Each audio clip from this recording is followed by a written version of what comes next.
اچھا جی، اگلا سوال یہ ہے علی بھائی کہ اسلام میں ایک طرف تو تخلیق کو بدلنا سورہ النساء کی آیت نمبر 119 کے تحت حرام ہے، اور دوسری طرف ختنہ کرنا اور غیر ضروری بالوں کو صاف کرنا سنت مبارکہ ہے۔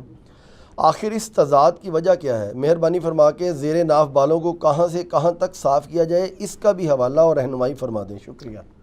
دیکھیں میرے بھائیو، پچھلے دنوں میرا زیر ناف بالوں کے اعتبار سے وہ جو پبلک میں مشہور ہے نا کہ وہ علماء نے اجازت کیا ہے کہ دفنا دینے چاہیے، باہر نہیں ہونے چاہیے، میں نے اس کا آپٹیمل سولوشن دیا ہے، وہ آپ کلپ میرا دیکھ لیں۔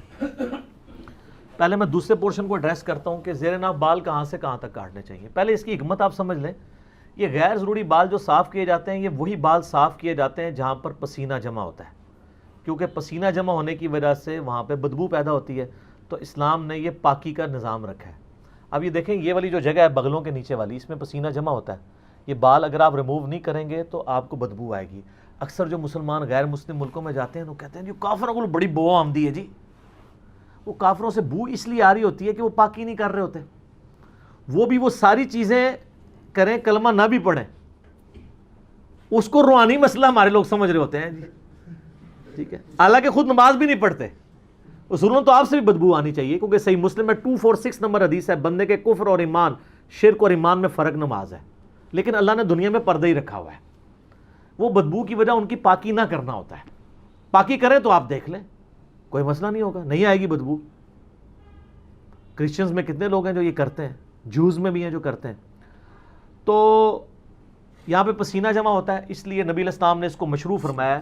صحیح مسلم میں حدیث ہے، نبی علیہ السلام نے زیر ناف بال، بغلوں کے بال اور ناخنوں کے لیے 40 دن کی مدت مقرر فرمائی ہے کہ 40 دن میں ایک دفعہ تو لازمی کرنا ہے، ویسے تو ہر ہفتے میں ایک دفعہ کرنے چاہیے۔ مسلم شریف میں حدیث ہے، بخاری مسلم دونوں میں حدیث ہے کہ جمعے کا غسل ہر مسلمان پہ، مرد و عورت کے اوپر، مسلم کے اوپر، اس میں مسلم کے الفاظ ہیں سر، بریلوی دیوبندی نہیں ہے، اہل حدیث نہیں، شیعہ نہیں، یہ واجب ہے، اور اس کی ایکسپلینیشن صحیح مسلم میں کہ ہفتے میں کسی ایک دن کریں، جمعے کا دن ہو تو زیادہ بہتر ہے، جس میں الفاظ ہیں جس میں وہ اپنے جسم کی صفائی کرے۔ صفائی میں صرف میل اتارنا نہیں ہے، یہ غیر ضروری بالوں کو بھی صفائی کہا جاتا ہے، یہ عربی لنگوسٹک میں محاورتاً بات یوز ہوتی ہے۔ جیسا کہ بخاری کے اندر حدیث موجود ہے کہ نبی علیہ السلام نے فرمایا کہ جب بچہ پیدا ہو تو اس کی طرف سے عقیقہ کرو اور اس سے گندگی کو دور کرو، اور ترمذی ابو داؤد میں وہ گندگی کیا ہے، اس کے بال ریموو کرنے ہیں آپ نے، جس میں کہتے ہیں چانڈ لوانا، اور وہ فرمایا کہ 7ویں دن عقیقہ کرو، ترمذی ابو داؤد میں، اس کا نام رکھو اور اس سے گندگی دور کرو، اس کی طرف سے صدقہ اور خیرات کرو۔ تو یہ ان جگہوں پہ پسینہ جمع ہوتا ہے۔ اسی طریقے سے جو ران کے جو جوڑ ہیں وہاں پہ پسینہ جمع ہوتا ہے، جس کو آپ یعنی تھائی کہہ لیں، تو تھائی پوری کے بال ریموو نہیں کرنے ہوتے، صرف اتنے حصے کے جو شرمگاہ کے ساتھ ٹچ کر رہا ہوتا ہے۔ اسی طریقے سے یعنی بعض لوگ بالکل ناف کے عین نیچے سے بال صاف کرنا شروع کر دیتے ہیں، وہ کہتے ہیں زیر ناف ہے، وہ زیر ناف اس لیے کہا جاتا ہے وہ ناف کے تو نیچے ہی ہے نا، عین زیر ناف لفظ نہیں ہے وہ، تو ان کی ظاہر ہے ان کو کوارڈینیٹس ڈیفائن کرنے کے لیے زیر ناف کہا جاتا ہے، ٹھیک ہے، ورنہ تو ہم بغلوں کے نیچے جو کہتے ہیں بغلے تو یہ یہاں تک تو نہیں ریموو کرنے، وہ یہی والے ہیں، ٹھیک ہے، اینٹی وینم بھی ہو گیا۔ تو زیر ناف سے مراد ہے کہ جتنے حصے میں یعنی شرمگاہ ٹچ کرتی ہے، چاہے وہ ران والا حصہ ہو یا اوپر والا، اور اس کا بڑا آسان طریقہ ہے کہ پیٹ کا جو جوڑ ہے نچلے دھڑ کے ساتھ، جہاں پہ پیٹ ختم ہوتا ہے نا، وہ ناف سے تھوڑا نیچے جا کے ختم ہوتا ہے، اس کے بعد سے جو حصہ ہے نا وہ آپ نے بال صاف کرنے شروع کرنے ہیں۔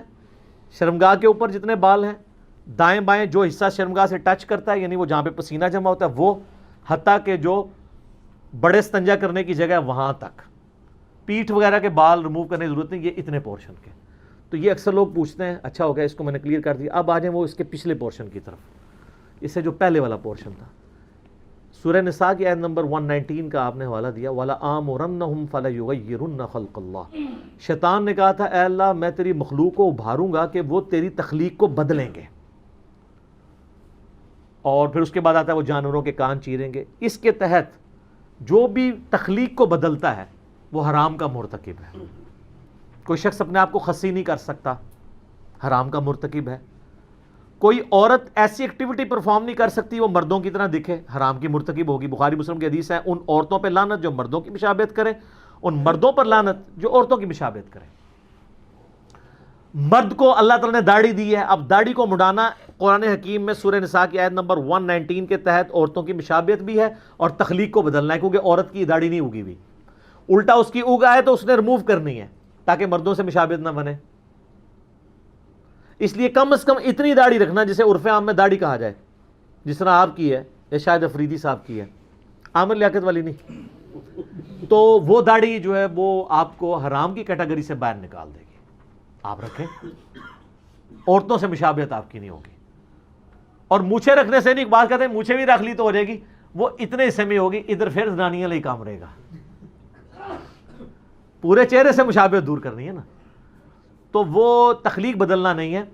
کچھ چیزیں اللہ تعالیٰ نے نیچر میں ایسی رکھی ہیں کہ جو اللہ تعالیٰ نے شرعی احکام کے طور پر نبیوں کے ذریعے فطرت کے طور پہ تعلیم کی. اللہ تعالیٰ چاہتا تو آپ ختنے سمیت بھی پیدا ہو سکتے تھے نا, بے شک. لیکن اللہ تعالیٰ نے یہ ایک شرعی فریضہ رکھنے کے لیے اسی طریقے سے آپ کو پیدا کیا. دیکھیں یہ ختنے والا تو معاملہ ہی چھوٹا ہے, باقی ہر چیز پرفیکٹ ہو کے نکل. کان کسی کاٹنے پڑتے ہیں پیدائش کے بعد, ناک کو چھوٹا بڑا کرنا پڑے تو مصیبت پڑ جاتی, ختنہ ہی صرف کروانا پڑتا ہے. تو یہ اللہ تعالیٰ نے ایک دینی فریضے کے طور پہ رکھا. اللہ چاہتا تو کئی لوگ ابھی بھی ایسے ہیں جو نیچرلی پیدا ہوتے ہیں, ان کے ختنہ ہوا ہوتا ہے, وہ آپ اس کو کرامت بنا رہے ہوتے ہیں. وہ کافروں کے گھر بھی ایسے لوگ پیدا ہو جاتے ہیں, جیسے کسی کا 6 انگلیاں لگی ہوئی ہیں, وہ کہتے ہیں بڑا بزرگ ہے, وہ کوئی بغیر پیدا ہو گیا. اس طرح نہیں ہوتا. تو وہ نیچرل ہو سکتا ہے کسی کے ساتھ. تو نبیوں کے ذریعے اللہ نے وہ فطرت کی چیزیں بتا دی. داڑھی مڈانا فطرت کو بگاڑنا ہے, لیکن ختنہ کرنا اگرچہ ہماری تخلیق میں بگاڑ ہے, لیکن وہ فطرت اس لیے ہے کہ وہ اللہ نے پیغمبروں کے ذریعے تعلیم فرمائی کہ میں نے خود یہ چیز رکھی ہے.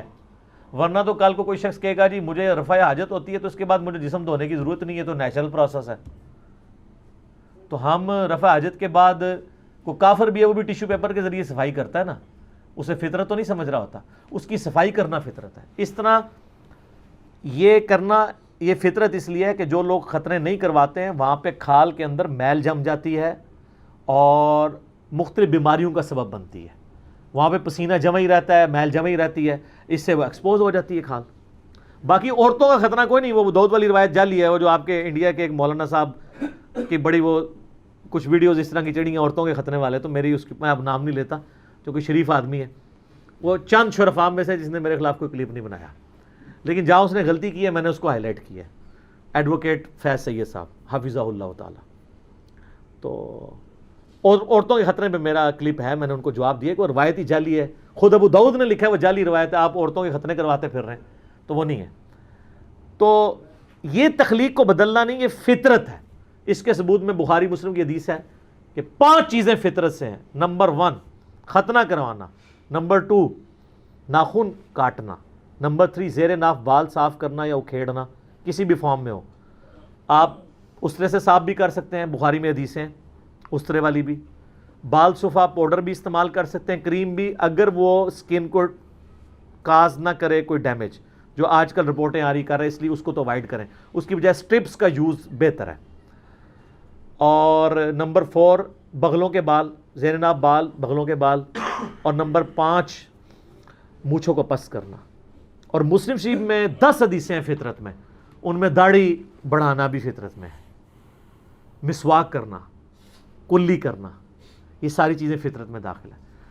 تو جو چیزیں اگرچہ بظاہر تخلیق کو بگاڑ رہی ہیں, لیکن وہ اللہ تعالیٰ نے بلٹ ان رکھی ہوئی ہیں تاکہ انسان شریعت کو اوبے کرتے ہوئے اس کو ایگزیکیوٹ کرے. وہ تخلیق کا بدلنا نہیں ہے, بلکہ وہاں پہ تخلیق بدلنا ہی فطرت ہے. اس فرق کو سمجھیں. اسی طریقے سے اس میں یہ بھی یاد رکھیے گا, ایک شخص کی 6 انگلیاں نکل آئی ہیں. اب اگر وہ ایک انگلی کٹوانا چاہتا ہے تو اس کا حق ہے, وہ تخلیق نہیں بدل رہا, بلکہ وہ خود تخلیق سے ہٹا ہوا ہے, ڈیمیجڈ ہے, یہ اس کی فالتو ہے, وہ ریموو کروا سکتا ہے. یہ نہیں اس کو کہا جائے گا کہ یہ تو اب تخلیق کو بدل رہا ہے. کئی لوگ ہیں جن کے تالو جڑے ہوئے پیدا ہوتے ہیں, تو اب آپ کہیں گے تخلیق نہیں بدلنی, ان کے تالو الگ کیے جاتے ہیں, ورنہ تو وہ بول ہی نہیں سکتے.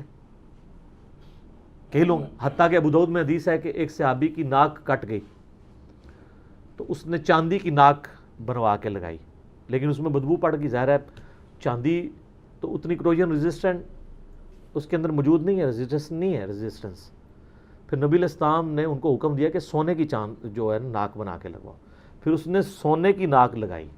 ظاہر ناک کے بغیر تو بندہ بڑا عجیب ہی لگتا ہے نا.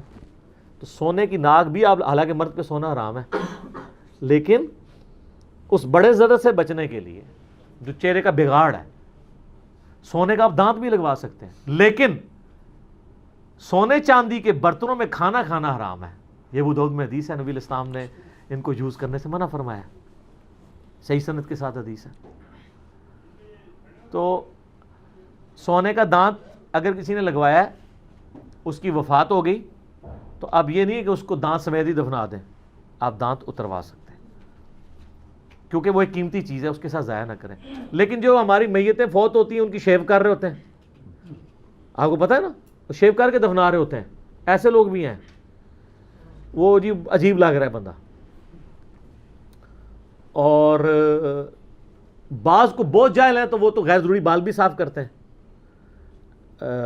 لیکن یہ کام کرنے کی ضرورت نہیں ہے. جب مر گیا تو وہ اللہ کی امانت ہے, اللہ کے سپرد کریں. البتہ اس کے جسم پہ جو کپڑے ہیں, یہ کوئی قیمتی چیز, کوئی عورت ہے اس کی کان میں بالیاں ہیں, وہ آپ نکال لیں, وہ ظاہر زندہ بندوں کی ضرورت ہے. کپڑے بھی احتیاط سے اگر اتر سکتے ہیں تو اتار لیں, زندہ بندوں کی ضرورت ہے. اور لوگ وہ ڈرتے ہیں, وہ کپڑے پہنتے ہوئے ڈر رہے ہوتے ہیں کہیں ماری نہ جائے. اس طرح نہیں کو مرتا میرے بھائی. اور میں حیران ہوتا ہوں, یہ سپرسٹیشیس چیزیں مسلمانوں کے اندر ہیں. وہ مسلمان جو اللہ میں بلیو کرنے والے ہیں, جو پوری دنیا کو کہہ رہے ہیں کہ جب موت آئی ہو, نہ ایک لمحہ آگے ہو سکتا ہے نہ پیچھے, یہی کہتے ہیں نا, اور خود وہ میت سے ڈر رہے ہوتے ہیں. آپ کسی بندے کو نہ اکیلا میت کے ساتھ چھوڑ دیں اور باقی کہیں سارے گھر والے ادھر سے جا رہے ہیں, تو انہیں اکیلا میت کے پاس بیٹھنا ہے. وہ زندگی میں اس بندے سے نہیں ڈرتا ہوگا, لیکن مرنے کے بعد ڈر رہا ہوگا. یہ کہاں کا مسلمان ہے, کہاں کا ایمان ہے؟ ٹھیک ہے, اس نے کوئی زندہ نہیں ہونا میرے بھائی, اس طریقے سے کچھ بھی نہیں ہونا. تو لوگ یعنی مردے سے ڈر رہے ہوتے ہیں. یہ ایک المیہ ہے مسلمانوں کا. مغرب کی اذانیں شروع ہو جاتی ہیں, تو ملتے ہیں اذان مغرب کے وقفے کے بعد. ٹھیک ہے.